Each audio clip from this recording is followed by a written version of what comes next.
José Felipe surpreendeu os fãs ao mostrar a farra que está vivendo com as filhas na Fazenda Talismã. E o que mais chamou a atenção? Um desfile pra lá de especial. Maria Alice e Maria Flor entraram na passarela improvisada e a trilha sonora foi ao vivo, com o próprio pai cantando e tocando violão. A cena encantou os seguidores e muitos estão dizendo: esses momentos em família são os mais lindos de se ver. E pra vocês, as bailarinas!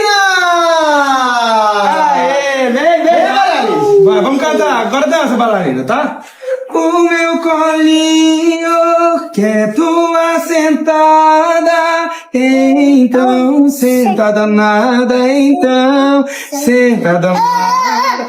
O meu colinho, quer tua sentada, então, sentada nada. Sentada nada. Aê!